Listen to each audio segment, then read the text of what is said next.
So hi friends, welcome to our channel. Friends, మనకి training అనేది ఇచ్చి పర్మనెంట్ జాబ్స్ని ప్రొవైడ్ చేసే విధంగా విద్యుత్ సంస్థలో ఖాళీగా ఉన్నటువంటి పర్మనెంట్ అసిస్టెంట్ ఉద్యోగాలకి సంబంధించి ఈ యొక్క జాబ్ నోటిఫికేషన్ అనేది రిలీజ్ చేయడం జరిగింది. ఈ యొక్క పోస్ట్కి ట్రైనింగ్లో వచ్చేసరికి 18,000 రూపీస్. సో ఇక ట్రైనింగ్ అనేది కంప్లీట్ అయిన తర్వాత మంత్లీ వచ్చేసరికి 30,000 వరకు కూడా శాలరీ అనేది రావడం జరుగుతుంది గైస్. ఎలాంటి ఎక్స్పీరియన్స్ అనేది కూడా ఉండాల్సినటువంటి అవసరం తెలియదు. 10th క్లాస్ క్వాలిఫికేషన్ కంప్లీట్ చేసినటువంటి క్యాండిడేట్స్ అందరూ కూడా ఈ యొక్క జాబ్స్కి అప్లై అనేది చేసుకోవచ్చు. ఈ విధంగా ఈ యొక్క నోటిఫికేషన్కి సంబంధించి కంప్లీట్ డీటెయిల్స్ అన్నిటినీ కూడా ఈ యొక్క వీడియోలో డిస్కస్ అయితే చేద్దాం. సో ఎవరు కూడా స్కిప్ అయితే చేయదు గైస్. ఫస్ట్ టైం మన ఛానల్ని విజిట్ చేస్తున్నట్లయితే కనుక సబ్స్క్రైబ్ అయితే చేసుకుని బెల్ ఐకాన్ కూడా యాక్టివేట్ చేసి పెట్టుకోండి. ఇంకా ఎవరైనా వీడియోని లైక్ చేయనట్లయితే కనుక డెఫినెట్గా వీడియోని లైక్ చేసేటువంటి ప్రయత్నం అయితే చేయండి guys. Okay, let's start the video. First of all ఈ యొక్క పోస్ట్లకి సంబంధించి ఇంపార్టెంట్ డేట్స్ విషయానికి వచ్చేట్లయితే కనుక సో మనకి May 25th అంటే రేపటి నుంచి కూడా అప్లికేషన్ ప్రాసెస్ అనేది స్టార్ట్ కావడం జరుగుతుంది. ఇక లాస్ట్ డేట్ విషయానికి వచ్చేట్లయితే కనుక June 14th వరకు కూడా ఈ యొక్క రిక్రూట్మెంట్కి ఆన్లైన్లో అప్లికేషన్స్ అనేవి సబ్మిట్ అయితే చేసుకోవాల్సి అయితే ఉంటుంది. సో ఇక పోస్ట్కి ఎవరెవరు అప్లై చేసుకోవచ్చు అని చూసుకున్నట్లయితే కనుక ఆల్ ఇండియన్ నేషనల్ సిటిజన్స్ అందరికీ కూడా మనకి ఈక్వల్ ఛాన్సెస్ అనేవి ఇవ్వడం జరిగింది. అంటే మీరు ఏ స్టేట్కి చెందిన వారైనా సరే ఈ యొక్క జాబ్స్కి అప్లై అనేది చేసుకోవచ్చు గైస్. సో మీరు ఆంధ్ర అయినా తెలంగాణ అయినా ఈ విధంగా మీరు ఏ స్టేట్కి చెందిన వారైనా సరే ఈ యొక్క జాబ్స్కి అప్లై అనేది చేసుకోవచ్చు. సో ఇక పోస్ట్లకి సంబంధించి అప్లై లింక్స్ అన్నిటినీ కూడా వీడియో డిస్క్రిప్షన్లోను కామెంట్ సెక్షన్ అయితే ప్రొవైడ్ అయితే చేస్తాను గైస్. సో ఇంట్రెస్ట్ ఉన్నటువంటి క్యాండిడేట్స్ అందరూ కూడా ఈ యొక్క జాబ్స్కి అప్లై అనేది చేసుకోండి. నెక్స్ట్ ఈ యొక్క పోస్ట్లకి సంబంధించి అప్లికేషన్ ప్రాసెస్ విషయానికి వచ్చేట్లయితే కనుక ఓన్లీ ఆన్లైన్లోనే అప్లై చేసుకోవాల్సి అయితే ఉంటుంది. సో అప్లికేషన్ ఫీజుకి సంబంధించిన డీటెయిల్స్ కనుక చూసుకున్నట్లయితే కనుక SC ST PWD ex servicemen candidates ఎవరైతే ఉంటారో ఈ యొక్క క్యాండిడేట్స్ ఎటువంటి అప్లికేషన్ ఫీజు అనేది కూడా పే చేయాల్సినటువంటి అవసరమే తెలియదు. ఈ యొక్క క్యాండిడేట్స్ అందరూ కూడా ఫ్రీగా అప్లై అనేది చేసుకోవచ్చు. సో రిమైనింగ్ కేటగిరీకి చెందినటువంటి జనరల్ OBC EWS క్యాండిడేట్స్ అందరూ కూడా 150 రూపీస్ అప్లికేషన్ ఫీజు అనేటువంటి దాన్ని ఆన్లైన్లో పే చేయాల్సి అయితే ఉంటుంది.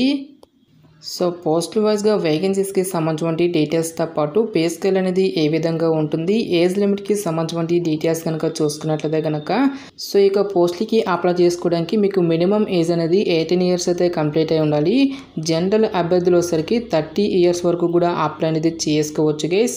నెక్స్ట్ మనకి క్యాస్ట్ వైజ్గా కూడా ఏజ్ రిలాక్సేషన్స్ అనేవి ఉంటాయి కాబట్టి OBC క్యాండిడేట్స్ వచ్చేసరికి 33 years వరకు, SC ST క్యాండిడేట్స్ వచ్చేసరికి 35 years వరకు, నెక్స్ట్ PWD క్యాండిడేట్స్ వచ్చేసరికి 40 years వరకు కూడా అప్లై చేసుకోవడానికి ఛాన్స్ అనేది కల్పిస్తూ ఉన్నారు. ఫైనల్గా ఈ యొక్క పోస్ట్లకి సెలెక్ట్ అయినటువంటి క్యాండిడేట్స్కి ఇనిషియల్గా మనకి 12 months పాటు కూడా ట్రైనింగ్ అనేది ఇవ్వడం జరుగుతుంది గైస్.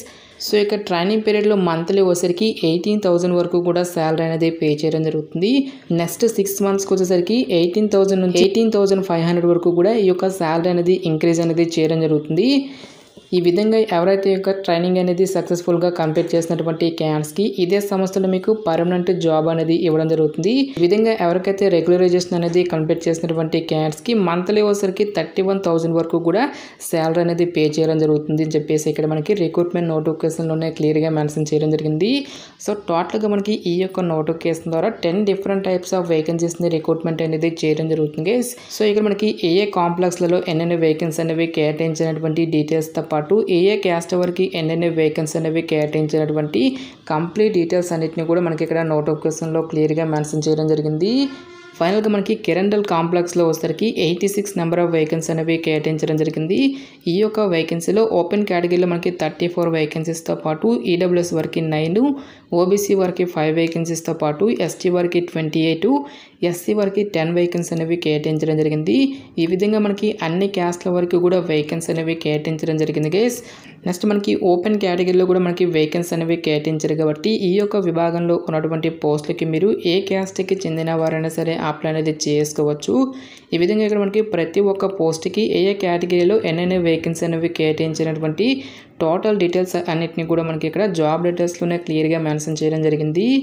సో ఇక్కడ ఇచ్చేటువంటి ఈ యొక్క ఉద్యోగాల్లో కొన్ని రకాల ఉద్యోగాలకి సంబంధించి ఎక్స్పీరియన్స్ అనేది అడగడం జరుగుతుంది. సో ఎటువంటి ఎక్స్పీరియన్స్ అనేది అవసరం లేకుండా మనము అప్లై చేసుకోదగినటువంటి పోస్టులను గురించి మాత్రమే ఈ యొక్క వీడియోలో మనం డిస్కస్ అయితే చేద్దాం. ఫస్ట్ ఆఫ్ ఆల్ ఇక్కడ మనకి ఫీల్డ్ అటెండెంట్ అయినటువంటి ఈ యొక్క పోస్ట్లోకి వచ్చేసరికి మిడిల్ క్లాస్ ఆర్ ఐటీ అని చెప్పేసి ఇవ్వడం జరిగింది. సో మిడిల్ క్లాస్ అంటే మీరు 7th క్లాస్ అనేది పాస్ అయితే సరిపోతుంది గైస్. ఈ యొక్క జాబ్స్కి మనము అప్లై అనేది చేసుకోవచ్చు. సో మీరు 10th క్లాస్ ఫెయిల్ అయినా పాస్ అయినా సరే ఈ యొక్క జాబ్స్కి అప్లై అనేది చేసుకోవచ్చు. నెక్స్ట్ ఐటీఐ చేసినటువంటి క్యాండిడేట్స్ కూడా ఈ యొక్క జాబ్స్కి అప్లై అనేది చేసుకోవచ్చు అని చెప్పేసి ఇక్కడ మనకి జాబ్ డీటెయిల్స్లోనే క్లియర్గా మెన్షన్ చేయడం జరిగింది. నెక్స్ట్ ఎవరైతే ఎలక్ట్రికల్ ట్రేడ్లో ఐటీఐ కంప్లీట్ చేసినటువంటి క్యాండిడేట్స్ ఉంటారో వాళ్ళు కూడా ఈ యొక్క జాబ్స్కి అప్లై అనేది చేసుకోవచ్చు. నెక్స్ట్ దీంతో పాటుగా ఎవరైతే welding, fitter, machinist, motor mechanic, diesel mechanic, auto electrician అనేటువంటి ఈ యొక్క ట్రేడ్స్లలో మీరు ఐటీఐ చేసినా సరే ఈ యొక్క వేకెన్సీస్కి అప్లై అనేది చేసుకోవచ్చు. నెక్స్ట్ మనకి ఇదే నోటిఫికేషన్లో డిప్లొమా కంప్లీట్ చేసినటువంటి క్యాండిడేట్స్కి కూడా అప్లై చేసుకోవడానికి ఛాన్స్ అనేది కల్పిస్తూ ఉన్నారు. సో ఎవరైతే ఎలక్ట్రానిక్స్ డిపార్ట్మెంట్లో 3 years డిప్లొమా అనేది కంప్లీట్ చేస్తుంటారో వాళ్ళు కూడా ఈ యొక్క జాబ్స్కి అప్లై అనేది చేసుకోవచ్చు. నెక్స్ట్ దీంతో పాటుగా మనకి మెకానికల్ విభాగంలో కొన్ని వేకెన్సీ అనేవి కేటాయించారు. నెక్స్ట్ ఆటోమొబైల్ ఇంజనీరింగ్ డిపార్ట్మెంట్తో పాటుగా మెకానికల్ ఇంజనీరింగ్ విభాగాల్లో ఉన్నటువంటి వేకెన్సీస్కి వచ్చేసరికి ఎవరైతే 3 years full time regular diploma అనేది కంప్లీట్ చేసి దీంతో పాటుగా హెవీ వెహికల్కి సంబంధించి డ్రైవింగ్ లైసెన్స్ అనేది ఎవరి వద్ద అయితే ఉంటుందో వాళ్ళు మాత్రమే ఈ యొక్క జాబ్స్కి అప్లై చేసుకోవాల్సి అయితే ఉంటుంది. నెక్స్ట్ ఈ యొక్క పోస్ట్కి సంబంధించి సెలక్షన్ ప్రాసెస్ అనేది ఏ విధంగా ఉంటుంది అని చూసుకున్నట్లయితే కనుక కేవలం మనకి ఒకే ఒక రిటన్ ఎగ్జామినేషన్ ద్వారా ఈ యొక్క వేకెన్సీస్కి ఎంపిక అనేది చేయడం జరుగుతుంది. సో ఎవరైతే ఇక రిటన్ ఎగ్జామినేషన్ని క్లియర్ చేసినటువంటి క్యాండిడేట్స్కి పోస్టుని బట్టి మనకి ఫిజికల్ ఎబిలిటీ టెస్ట్తో పాటుగా ట్రేడ్ టెస్ట్ అనేది కూడా కండక్ట్ చేసేసి ఈ యొక్క వేకెన్సీస్కి ఎంపిక అనేది చేయడం జరుగుతుంది. సో ఇక రిటన్ ఎగ్జామినేషన్కి సంబంధించి డీటెయిల్ సిలబస్ కనుక చూసుకున్నట్లయితే కనుక ఫస్ట్ ఆఫ్ ఆల్ ఇక్కడ మనకి ఫీల్డ్ అటెండెంట్ అయినటువంటి ఈ యొక్క పోస్టులకి సంబంధించి సిలబస్ అనేది ఇవ్వడం జరిగింది. సో జనరల్ నాలెడ్జ్ నుంచి టోటల్గా మనకి 70 questions, numerical and reasoning ability నుంచి 30 నెంబర్ ఆఫ్ క్వశ్చన్స్ అనేవి ఆడడం జరుగుతుంది. ఈ విధంగా మనకి టోటల్గా 100 మార్క్స్కి సంబంధించి ఈ యొక్క ఎగ్జామినేషన్ అనేది కండక్ట్ చేయడం జరుగుతుంది గైస్. ఫీల్డ్ అటెండెంట్ అయినటువంటి ఈ యొక్క పోస్టు కాకుండా రిమైనింగ్ కేటగిరీకి చెందినటువంటి పోస్టులు అన్నిటికీ కూడా ఒకే రకమైనటువంటి సిలబస్ అనేది ఇవ్వడం జరిగింది. సో ఇక్కడ మనకి టోటల్గా 2 partsగా డివైడ్ అనేది చేయడం జరిగింది గైస్.